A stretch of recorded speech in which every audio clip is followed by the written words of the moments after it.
Hello, welcome back if you were with me last time. Thanks for visiting again. If you're new, my name's Laura and I love books. I'm a big paranormal romance reader. I've set myself a little challenge this year of completing and finally reading properly the Black Dagger Brotherhood series. What I have here today is a stack of the Black Dagger Brotherhood series by J.R. Ward. It's a very unusual order that I have here, but this was my previous reading order. Don't judge me, don't read it this way either. So I actually started with book number 2, which was Love Eternal. This was Rage's book. I found it in a charity shop. Absolutely loved it, devoured it. Set me on this journey with this series. Phenomenal. But there is a cliffhanger for one of the side characters in this book, which I then moved on to number 3, Lover Awakened. I imagine if you were reading this when they came out, that must have been excruciating, waiting for that one to come out. Luckily for me, that wasn't the case. I had it right there. Then I skipped over book number 4, Lover Revealed, Butch's book. Shouldn't have done that. Don't even know why I did that. But I moved on to Lover Unbound, Lover Enshrined. Then I finally went to Dark Lover, which is Wraith's book. This is the one we're going to be talking about today. First book in the series. And then I'd skipped over a hell of a lot of books then to get to The King. Read that one pretty much when it came out. It speaks to how much I enjoy and how good J.R. Ward's writing is. That I was able to skip over entries, read them out of order and still enjoy it. But reading it properly, you do find that there are some side plot points that are going on, because they are interconnected standalone, that sort of don't hold the weight that they should. But no, we are correcting it this year and we're going back, reading the series properly. Started at about June time. But this one, Dark Lover, Wraith's book, is the one that has just been adapted by Passionflix, and I can pretty much thank Passionflix for igniting this series in my mind once more. Top to bottom, the casting on that show is just next level. I mean, there's like Fritz, the character of Fritz, who is essentially a side character. He is absolutely perfect. It's like they've done some magic over there, they really have. It's like they've ripped these characters from these pages and just threw them on the screen. I've completed it, I've watched it all. Watched episode 4 again last night. We'll be watching the series again. Cannot wait for series 2. It's just wow. I'm so glad it's them that have got this adaptation, because the care that they're taking with it, with the sets, everything, it's just amazing. I'm thoroughly enjoying it. But spoilers, potentially mild spoilers. This book's been out about 20 odd years now, so if you do want to go in blind, just step away from this video. Hopefully you'll come back once you've watched it to sort of see how I'm getting on, and you know, let me know your thoughts in the comments. But this is Wraith's book, and where it all starts, where we meet them. He is the king of the vampires, but he hasn't assumed the throne. He runs the Brotherhood, who are the elite warriors who are in a secret war with the Lessening Society. The Lessening Society are pure evil. They're former humans who have unknowingly given up their souls to the Omega for eternal life, but it ends up being eternal servitude, where they basically want to hunt down and kill the vampires. And the Brotherhood are an elite group of warriors who are the only line of defense for the Vampire Society against these evil Lessening Society. But Wraith's parents were killed when he was a child. They're royalty. How it works in this society is that vampires are born. You can't be bitten and turned. You're born and you transition at about the age of 25. Until that point you are quite weak. A lot of the vampires don't actually survive the transitional period to becoming a vampire. And this is where our story starts.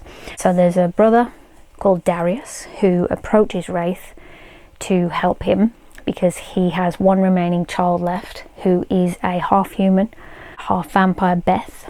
She has grown up in foster care, so she doesn't know who her parents are. She doesn't know about vampires. But Darius, because she is approaching the age where she either will or she won't transition. He wants to give her her best chance of surviving should she change, and her best shot is with Wraith because he is the last pure-blooded vampire. Wraith declines because at this point in the story he is quite cold-hearted. I mean, he doesn't want to assume his position as king, he doesn't want to lead, he just wants to hunt and kill. So he's quite bitter, he's quite lonely, and he refuses. Spoilers, as I've said, after this meeting, Darius is killed, unfortunately, in a car bomb right outside the club where they've had the meeting. He's like the first brother to actually be killed by the Lessening Society for years and years and years. So it's quite a win for them. So he does decide to find Beth and help her through her transition, and his intention is to just help her through her transition and bounce. But upon meeting Beth, it is electricity. She's essentially his other half, and it is what is going to kickstart this series into gear. The chemistry is so well written. She is having to learn about vampire society, about her own personal history through Wraith, and it's sort of like this is all dumped on her in a matter of days. But she is wonderful. She is a reporter, so she's strong-willed, so she's not going to be pushed aside. Essentially, she's sort of introduced to this world of alphas. I imagine somebody weak of character would just be sort of bowled over by them all, but she's not at any point. She fights for what she believes in, and she's the perfect match for Wraith. But it's also nice to see Wraith soften and evolve and finally, you know, melt. It's nice to see that happen across the course of these pages. I mean, he's fighting it in the early stages, and it's certainly fun to see the emotional battle that's going on in there. Chapters with Beth, he really does soften, and it's like he's still the alpha, he's still the king, he's hard with everyone else but not with her. And those chapters are so fun to read, and it's fun to get to see almost like that little hidden side of him that we as the reader get to see, that they keep from everybody else within this world. But Beth's interesting because she is a reporter. She's asking all the questions that we want to know. She's also fierce, so when she comes up against roadblocks, she doesn't let that stop her really, and she's a very good heroine, and she's a good match for Wraith. She doesn't get walked over. I mean, he is quite dominant, but she takes no messing, and I enjoyed their interplay. The banter between them was great. In this book is where we also meet Butch. He is a human cop. He is lost, he's broken, he's a heavy drinking individual. He's never really felt his place in the world. But he is friends with Beth, somewhat attracted to her, but she sort of never reciprocated those feelings. He's investigating a series of murders that have been happening in the area, and it is actually the Lessening Society that are committing these murders, and they're trying to frame the vampires. But he gets dragged in to the world with the brothers by way of Beth.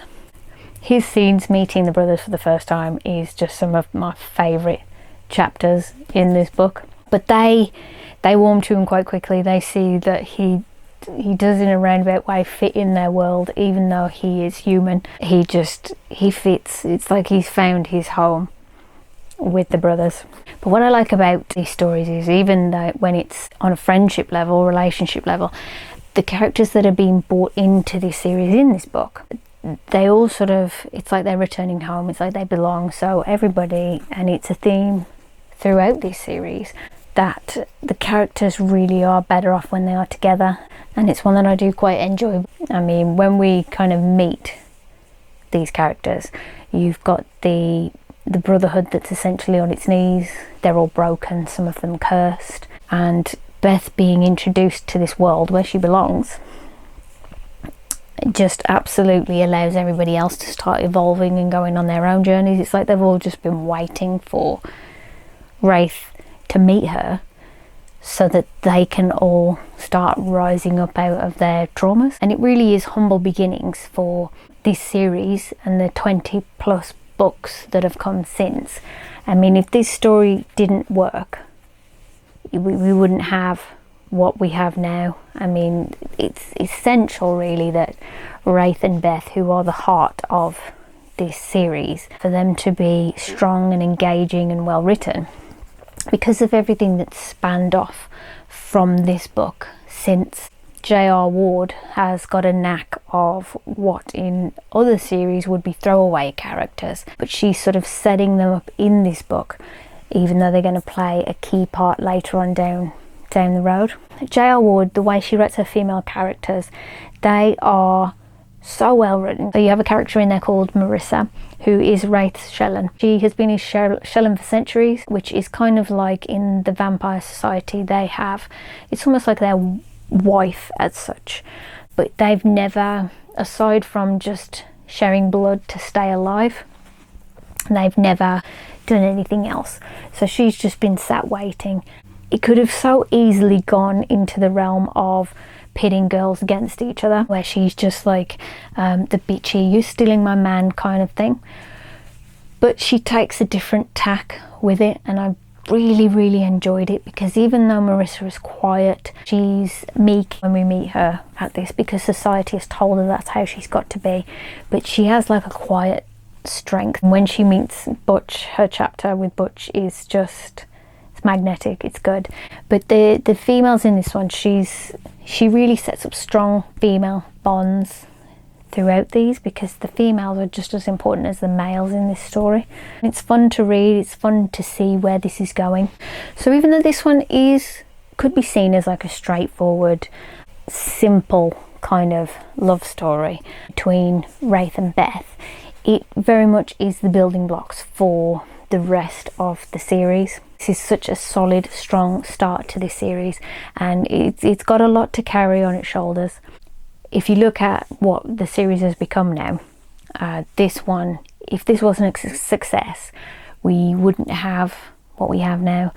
I think even if you just read this one, you'd be doing yourself a disservice by not continuing, but you could still find entertainment in this one. Leaves you with a lot to want to delve further into later. It was a 5 stars the first time round, it's a 5-star now. It's one that I will revisit often. I'll find that I flick to certain chapters to reread them again. I like seeing each of the characters evolve. I like to see Beth coming into her own and discovering who she is, finding this new world. I like seeing Wraith melt. These two characters, Wraith and Beth, they are always going to be some of my favourite characters in this series. The evil, the dark side of this book, the Lessening Society, they're vicious, they are dangerous. The threat levels, you can see where this is going, and she's setting up quite an interesting battle.